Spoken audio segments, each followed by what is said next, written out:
Doctor ortho Ayurvedic oil and capsule. अब दर्द भी घुटने टेकेगा। पीएम मोदी की बंगाल में चुनावी हुंकार, अमित शाह बंगाल में जारी करेंगे घोषणा पत्र। एसआईआर के बाद आज यूपी में आएगी फाइनल वोटर लिस्ट, कटे 2 करोड़ वोटर्स के नाम। विधायक अब्बास अंसारी हेट स्पीच मामले में सजा पर हाईकोर्ट की रोक खिलाफ दाखिल यूपी सरकार की याचिका पर आज सुप्रीम कोर्ट करेगा सुनवाई।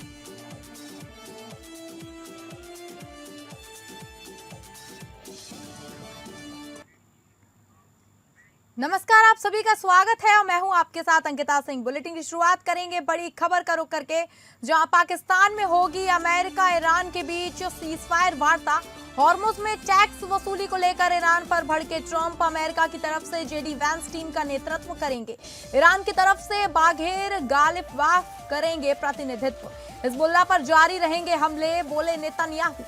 आपको बता दें, अमेरिका और ईरान के बीच सीजफायर को लेकर अहम बातचीत होने वाली है। यह वार्ता पाकिस्तान की राजधानी इस्लामाबाद के होटल सेरेना में होगी।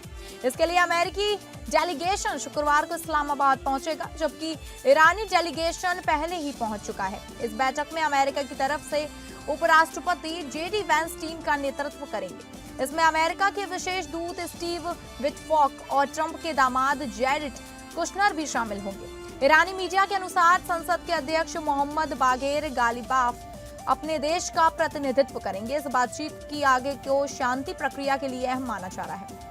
इस बड़े इवेंट से पहले पाकिस्तान सरकार ने इस्लामाबाद में 2 दिन की छुट्टी घोषित की है। इजरायल के प्रधानमंत्री बेंजामिन नेतन्याहू ने कहा कि लेबनान के साथ सीधे बातचीत शुरू करने के निर्देश जारी कर दिए गए हैं। यह कदम दोनों देशों के बीच बढ़ते तनाव के बीच उठाया गया है। अमेरिकी राष्ट्रपति ट्रंप ने ईरान को हॉर्मुज जल जमरू मध्य में टैंकरों से फीस वसूलने पर कड़ी चेतावनी दी है। इसे संघर्ष विराम समझौते का उल्लंघन बताया है। अमेरिकी राष्ट्रपति डोनाल्ड ट्रंप ने एक बार फिर तेहरान को चेतावनी दी है। उन्होंने कहा, ऐसी खबरें आ रही हैं कि ईरान हॉर्मुज जल जमरू मध्य से गुजरने वाले टैंकरों से फीस वसूल रहा है। उन्हें ऐसा नहीं करना चाहिए और अगर वे ऐसा कर रहे हैं तो उन्हें अभी रुक जाना चाहिए। ट्रंप ने ट्रुथ सोशल पर पोस्ट करके ईरान को चेतावनी दी। वॉशिंगटन और इजरायल दोनों ने युद्ध विराम की घोषणा के बाद से ही यह रुख बनाए रखा था कि संघर्ष विराम का लेबनान से कोई लेना देना नहीं है। इस मतभेद ने कूटनीतिक प्रयासों को और अधिक जटिल बना दिया है और युद्ध विराम टूटने का खतरा बढ़ गया है।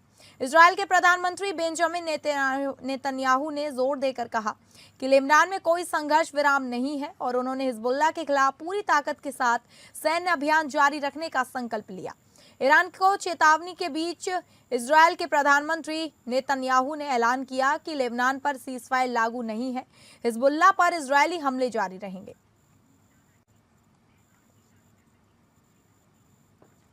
תושבי הצפון היקרים, אני גאה בכם. אתם ממשיכים לעמוד איתן. אני מבקש לומר לכם, אין הפסקת אש בלבנון. אנחנו ממשיכים להכות בעוצמה את חיזבאללה, ואנחנו לא נעצור עד שנחזיר לכם את הביטחון. ההישגים הכבירים שלנו, גם באיראן וגם נגד ציר הרשע, הביאו לשינוי היסטורי במעמד של ישראל באזור. הם גם הביאו לשינוי לקשרים שלנו עם מדינות, קשרים שלא היו בעבר. לאחר פניות חוזרות ונשנות של ממשלת לבנון לפתוח איתנו במשא ומתן לשלום, אני הנחיתי אמש בקבינט לפתוח במשא ומתן ישיר עם לבנון כדי להשיג 2 יעדים. אחד, פירוק חיזבאללה מנשקו, והשני, הסכם שלום היסטורי, בר קיימא, בין ישראל ללבנון. ישראל חזקה מאי פעם, איראן חלשה מאי פעם.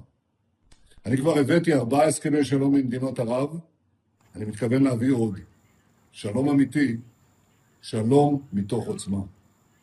और अगली बड़ी खबर का रुख करेंगे, जहां पीएम मोदी की बंगाल में चुनावी हुंकार, अमित शाह बंगाल में जारी करेंगे घोषणा पत्र। टीएमसी की सरकार में सिर्फ घुसपैठियों की फैक्ट्री फली फूली है। पीएम मोदी की बंगाल को 6 गारंटी। पीएम मोदी बोले, बंगाल में गुंडागर्दी का हिसाब लेंगे कांग्रेस, लेफ्ट एक थाली के चट्टे बट्टे, बोले पीएम मोदी। पीएम मोदी बोले, 4 मई के बाद टीएमसी से गुंडागर्दी का हिसाब लेंगे। प्रधानमंत्री नरेंद्र मोदी ने टीएमसी पर बंगाल में बीते 15 सालों के शासनकाल में उद्योग को बर्बाद करने का आरोप लगाते हुए कहा कि निर्मम सरकार में सिर्फ और सिर्फ यहां घुसपैठियों की फैक्ट्री फली फूली है। हल्दिया में चुनावी रैली को संबोधित करते हुए पीएम ने कहा कि टीएमसी की निर्मम सरकार में सिर्फ घुसपैठियों के लिए फर्जी दस्तावेज बनाना और मवेशियों की तस्करी जैसे कामों का विकास हुआ है। मोदी ने कहा कि यह इसलिए हुआ क्योंकि टीएमसी की राजनीति भय पर आधारित है। लेफ्ट और कांग्रेस पर निशाना साधते हुए पीएम ने कहा कि बीते कुछ दशकों में बंगाल ने हर पार्टी पर भरोसा करके देखा है, पहले कांग्रेस, फिर लेफ्ट और फिर कांग्रेस, लेकिन ये सब एक ही थाली के चट्टे बट्टे हैं। लोगों को न सिर्फ बंगाल को धोखा दिया है, उनके सपनों को मिट्टी में मिला दिया है और उनके सपनों को कुचल दिया है। प्रधानमंत्री मोदी ने आसनसोल की जनसभा में कहा कि चाहे आरजी हो या संदेश खली, टीएमसी हमेशा बलात्कारियों के पक्ष में होती है। उन्होंने ये भी कहा कि एसिड अटैक के मामले में आज बंगाल सबसे आगे पहुंच गया है। प्रधानमंत्री ने कहा कि मैं आपको विश्वास दिलाता हूं कि 4 मई के बाद यह क्रूर सरकार जाएगी और भाजपा सरकार आएगी। इस क्षेत्र की हर समस्या का समाधान हमारी सरकार करेगी। पीएम मोदी ने बंगाल को 6 गारंटी दी है। पीएम मोदी ने कहा कि भय के माहौल में आज लोगों को बार बार कानून से मदद मांगनी पड़ती है, लेकिन हमारी सरकार में आपको न्याय मिलेगा। बंगाल का फायदा पीएम से नफरत नहीं है। पीएम और सीएम दोनों मिलकर काम करेंगे, इससे ही दोनों को लाभ होगा। इसलिए बंगाल में डबल इंजन की सरकार बहुत जरूरी है।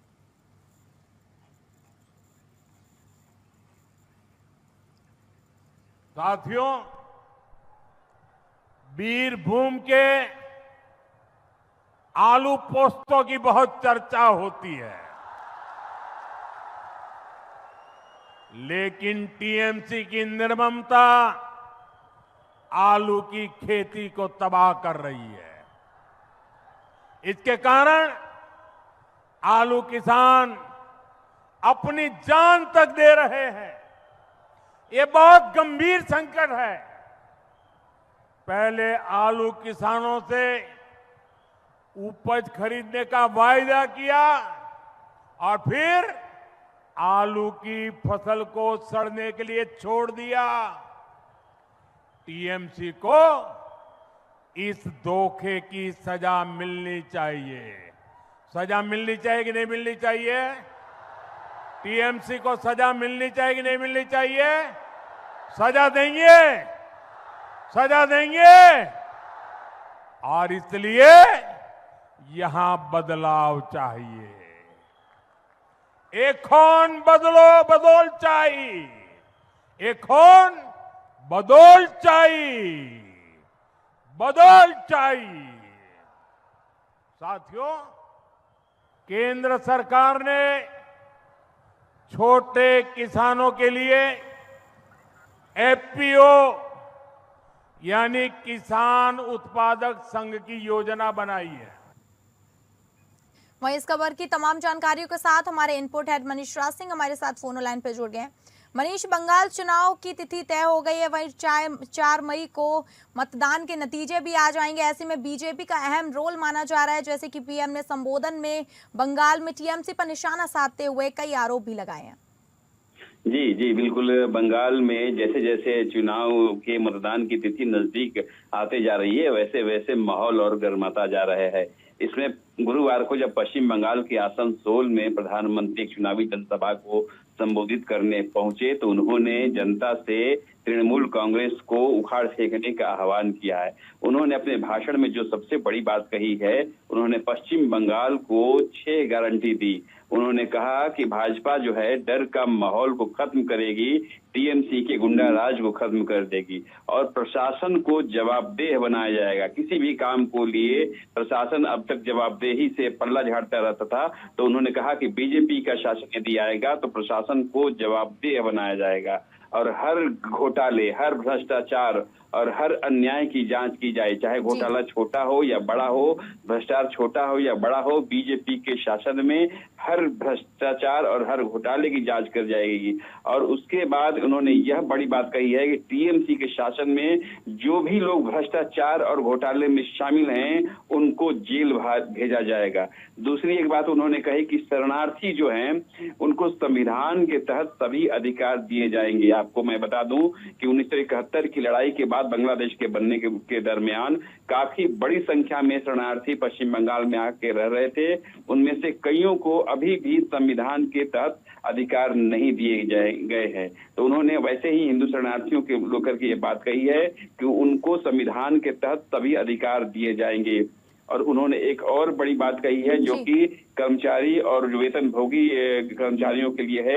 उन्होंने कहा कि 7वें वेतन आयोग को लागू किया जाएगा राज्य में जैसे ही भाजपा की सरकार बनेगी। तो इस तरह से पश्चिम बंगाल के लिए मोदी ने जो 6 गारंटी दी है वो आने वाले चुनाव में लिए एक बहुत बड़ा फैक्टर बन सकता है। जी ठीक है मनीष, आपका धन्यवाद जानकारी देने के लिए।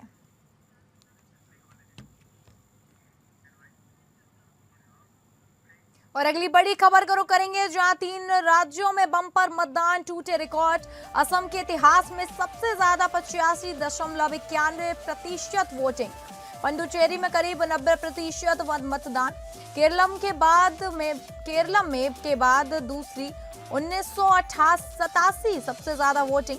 सीएम हेमंत बोले असमिया समाज वोटर की वजह से बड़ा मतदान। भाजपा ने कहा महिला वोटर्स की वजह से बड़ा मतदान। आपको बता दें असम, केरलम और केंद्र शासित प्रदेश पुडुचेरी में विधानसभा चुनाव के लिए बम्पर वोटिंग हुई। इसमें असम के बनने 1950 के बाद से राज्य में सबसे ज्यादा 85.91% वोटिंग हुई। इससे पहले 84 में 2016.7% मतदान हुआ था। वहीं पुडुचेरी में आजादी के बाद से सबसे ज्यादा 89.87% मतदान हुआ।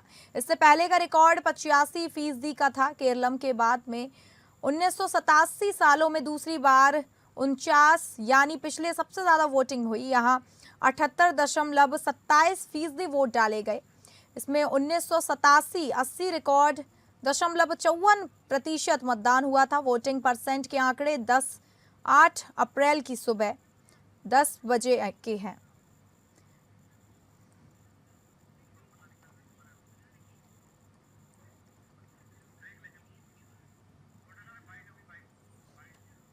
लोग के बीच में जो लोगों के बीच में जो उनकी मुस्कान देख रहा हूँ, लोगों के आंखों में जो आशा देख रहा हूँ, लोगों की आवाज में जो बुलंदी आ रही है, लोग जिस प्रकार से निर्भय होकर अपनी बात रख रहे हैं, मेरा पूरा विश्वास है एक सशक्त, सबल और एक नए असम हमको आने वाले 4 तारीख को दिखाई देगा। कहाँ है ये कांग्रेस? क्या पार्टी है ये? मैं तो नाम भी नहीं सुना हूँ। क्या चीज बताइए तो थोड़ा। ठीक है, पवन खेड़ा ने बोला कि कौन सा पवन खेड़ा? वो तो भगोड़ा है। उनका रिप्लाई में क्यों देना है? कोई भी अरे बोलने से अलग बात है। हम जैसा लोग हो ना, हम लोग आ ही जाता हूँ। बोलने वाला तो टीवी मिलने से फकत में फ्री में बोलने वाला तो बहुत लोग होगा। डरना अलग बात है। किस सीट के लिए आप कॉन्फिडेंट है इस इलेक्शन में? अभी मेरा लगता है आप लोग इतना दिन असम में घूमा, फिर मुझे ही पूछ रहे हैं, मतलब आप लोग कुछ नहीं देखा। और अगली बड़ी खबर का रुख करेंगे जहां यूपी में आएगी फाइनल वोटर लिस्ट। एसआईआर के बाद आज यूपी में आएगी फाइनल वोटर लिस्ट। कटे 2 करोड़ वोटर्स के नाम। उत्तर प्रदेश में चुनावी सरगर्मियां तेज हो गई हैं। इस बीच आज अंतिम मतदाता सूची जारी की जाएगी। मुख्य निर्वाचन अधिकारी नवदीप रिडवा ने यह सूची जारी करेंगे, जिसमें करीब 2 करोड़ मतदाताओं के नाम हटाए जा सकते हैं। 6 जनवरी को जारी की गई इस ड्राफ्ट वोटर लिस्ट में 12 करोड़ 55 लाख मतदाता शामिल थे। निर्वाचन आयोग ने 6 मार्च तक दावे और आपत्तियां दर्ज करने का समय दिया था, जिसका हल करने के बाद अब ये फाइनल लिस्ट तैयार की गई है। इस लिस्ट में कुल 13.35 करोड़ मतदाता होने की उम्मीद है। आंकड़ों के मुताबिक नए नाम जुड़वाने के लिए करीब 86 करोड़ 69 लाख लोगों ने फॉर्म 6 भरा था, जबकि नाम कटवाने के लिए 3.18 लाख लोगों ने फॉर्म 7 जमा किया था। वोटर्स लिस्ट से नाम कटने की सबसे बड़ी वजह फैमिली मेंबर्स का मैच न होना बताया जा रहा है। इसके साथ ही टेक्निकल प्रॉब्लम भी हो रही है। जांच के दौरान 2.22 करोड़ मामलों में डेटा में गड़बड़ी पाई गई। करीब 1.04 करोड़ मतदाताओं को पारिवारिक मिलान नहीं होने पर नोटिस जारी किया गया था। इनके आधार पर लिस्ट से करीब 2 करोड़ नाम हटाए जा सकते हैं। सबसे ज्यादा नाम पश्चिमी उत्तर प्रदेश से काटे जाने की आशंका है। वहीं इस खबर की ज्यादा जानकारी के साथ हमारे विशेष संवाददाता आनंद सिंह हमारे साथ फोन लाइन पर जुड़ गए हैं। आनंद, आज जैसे बताया जा रहा है कि यूपी में फाइनल वोटर लिस्ट आ जाएगी, वहीं कई कारणों की वजह से 2 करोड़ वोटर्स के नाम भी कटे हैं। देखिए, करीब 5:30 बजे की पूरी कवायद एफआईआर की चली है, जिसके बाद अब आज आखिरी वोटर लिस्ट आने जा रही है। 12 बजे लोग कौन इसको लेकर वार्ता दी है। जो मुख्य निर्वाचन अधिकारी हैं उत्तर प्रदेश के नवदीप बिड़वा, वो 12 बजे प्रेस कॉन्फ्रेंस करेंगे और इस प्रेस कॉन्फ्रेंस में वो तमाम अहम जानकारियां भी देंगे। साथ ही साथ जो अंतिम वोटर लिस्ट है वो सामने आएगी। आज ये अनुमान लगाया जा रहा है कि करीब 13 करोड़ से कुछ अधिक मतदाता इस बार अंतिम जो मतदाता सूची है उसमें शामिल हो सकते हैं। हालांकि ये संख्या अगर 2025 यानी पिछले वर्ष की तुलना में देखें तो 2 करोड़ के आसपास कम हो सकती है। इसकी जो मुख्य वजह रही है कि जो डुप्लीकेसी होती है नाम में वो उसको हटाया गया है। इसके साथ ही साथ तमाम जो मृतक जिनके नाम वोटर लिस्ट में पड़े हुए थे उनके नाम हटाए गए हैं। जो लोग माइग्रेट कर चुके हैं, जो लोग यहाँ से मूव कर चुके हैं, कई दूसरे राज्यों में चले गए हैं, उनके नाम हटाए गए हैं, डुप्लीकेट नाम हटाए गए। और साथ ही साथ वो मतदाता जो अप्रमाणित है, जो अपना कोई प्रमाण नहीं दे पाए हैं, तमाम ये वजह रही जिनके कारण ये माना जा रहा है कि 13 करोड़ से अधिक मतदाता इस बार की सूची में शामिल हो सकते हैं। और 27 अक्टूबर से ये पूरा चरणबद्ध तरीके से पूरा अभियान एफआईआर का चलाया गया था और अब इसकी जब आज अंतिम सूची आने वाली है 12 बजे, जैसा मैंने बताया कि दोपहर 12 बजे जो मुख्य निर्वाचन अधिकारी उत्तर प्रदेश के नवदीप बिड़वा वो प्रेस कॉन्फ्रेंस कर सूची जारी करेंगे। ठीक है आनंद, आपका धन्यवाद जानकारी देने के लिए। तो आपको बता दें आज अंतिम मतदाता सूची जारी की जाएगी। मुख्य निर्वाचन अधिकारी नवदीप बिड़वा ये सूची जारी करेंगे, जिसमें करीब 2 करोड़ मतदाताओं के नाम हटाए जा सकते हैं। और अगली बड़ी खबर का रुख करेंगे, जहां विधायक अब्बास अंसारी हेट स्पीच मामला, सजा पर हाईकोर्ट की रोक खिलाफ दाखिल यूपी सरकार की याचिका पर आज सुप्रीम कोर्ट करेगा सुनवाई। यूपी के मऊ के विधायक अब्बास अंसारी हेट स्पीच मामले में हुई सजा पर हाईकोर्ट की रोक के खिलाफ दाखिल यूपी सरकार की याचिका पर आज सुप्रीम कोर्ट सुनवाई करेगा। यूपी सरकार ने इलाहाबाद हाईकोर्ट के फैसले पर रोक लगाने की मांग सुप्रीम कोर्ट से की है। इस मामले में निचली अदालत के दिए गए फैसलों पर इलाहाबाद हाईकोर्ट ने रोक लगा दी, जिससे अब्बास अंसारी की विधानसभा सदस्यता बच गई थी। वहीं इस खबर की ज्यादा जानकारी के साथ हमारे संवाददाता विवेक सिंह चंदेल हमारे साथ फोन लाइन पे जुड़ गए। विवेक, पूरा मामला क्या है, विस्तार से बताइए। बिल्कुल, सुप्रीम कोर्ट आज इस मामले पर सुनवाई करने वाला है, क्योंकि हाई कोर्ट ने जो अब्बास अंसारी है इसकी जो सजा है उस पर रोक लगा दी थी। हालांकि दोष सिद्धि पर कोई रोक नहीं लगाई थी। तो यूपी सरकार अब सुप्रीम कोर्ट आई है और ये कह रही है कि जो उसकी सजा पर रोक लगाई गई, जिससे अब्बास अंसारी की जो सदस्यता है वो बरकरार रखी हुई है, अब उस पर रोक लगाई है, जिससे फिर से उसका कन्विक्शन कंफर्म हो जाएगा और सजा जो है क्योंकि 2 साल से ज्यादा की हो गई है तो सदस्यता भी चली जाएगी। अब यूपी सरकार की इस अपील पर सुप्रीम कोर्ट सुनवाई करेगा।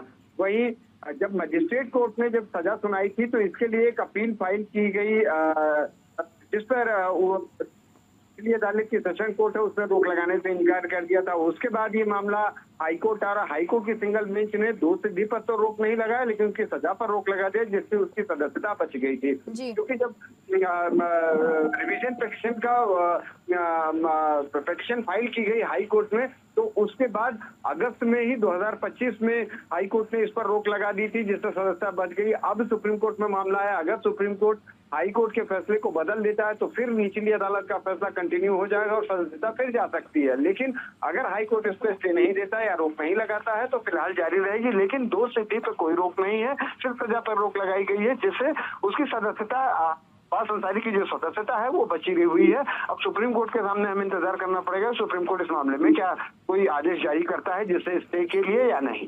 ठीक है विवेक, आपका धन्यवाद जानकारी देने के लिए।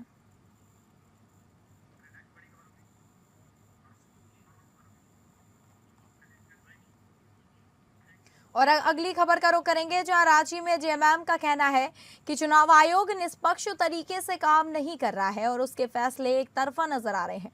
पार्टी ने सीधे तौर पर आरोप लगाया है कि आयोग की कार्यप्रणाली से भारतीय जनता पार्टी को फायदा पहुंच रहा है। जेएमएम नेताओं का दावा है कि चुनाव से जुड़े कुछ अहम फैसले ऐसे समय पर लिए जा रहे हैं जो बीजेपी के पक्ष में माहौल बनाने का काम कर सकते हैं। पार्टी ने यह भी कहा कि लोकतंत्र में निष्पक्ष चुनाव बेहद जरूरी है, लेकिन अगर संस्थाएं ही सवालों के घेरे में आ जाएं तो जनता का भरोसा कमजोर हो सकता है। वहीं बीजेपी इन आरोपों को पूरी तरह खारिज कर दिया है और इन्हें राजनीतिक बयानबाजी करार दिया। बीजेपी का कहना है कि चुनाव आयोग एक स्वतंत्र संस्था है और इस तरह के आरोप लगाना गलत है। सामने जो अभूतपूर्व उत्साह हम लोगों को मिला है और हमारे नेता हेमंत बाबू ने अल्प समय में जिस प्रकार से लोगों को संगठित किया है और उनको उनके हक अधिकार के लिए संघर्ष का एक बिगुल फूका है, उसमें निश्चित तौर पे हम लोग बहुत सकारात्मक सोच के साथ आगे बढ़ रहे हैं।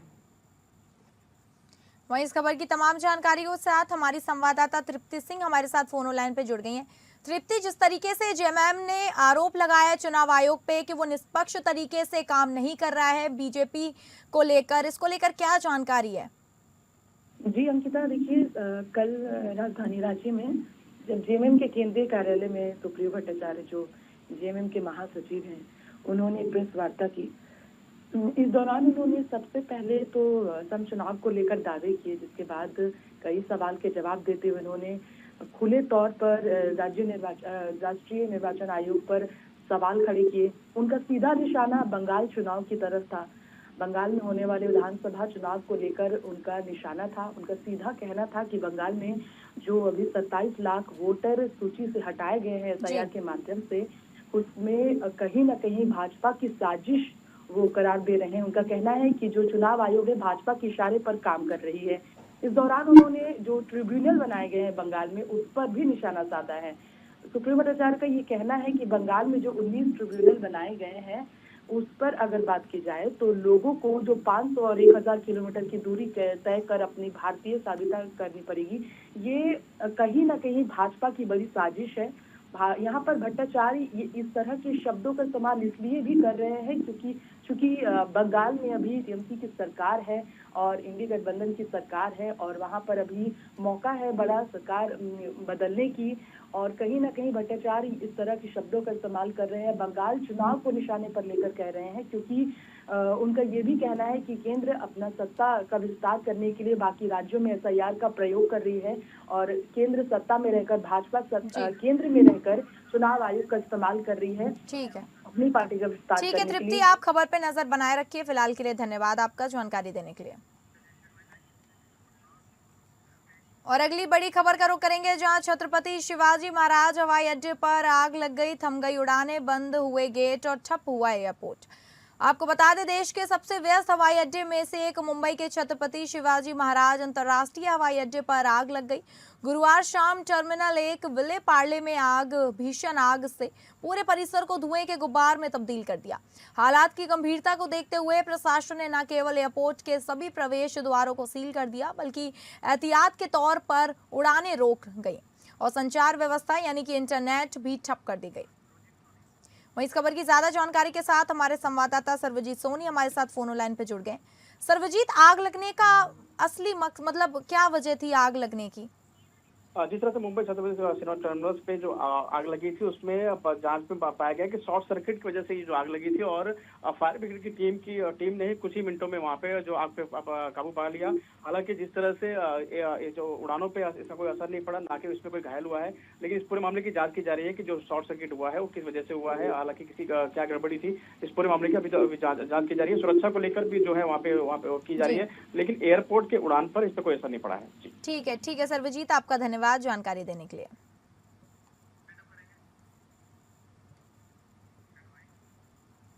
तो फिलहाल इस बुलेटिन में इतना ही। नमस्कार।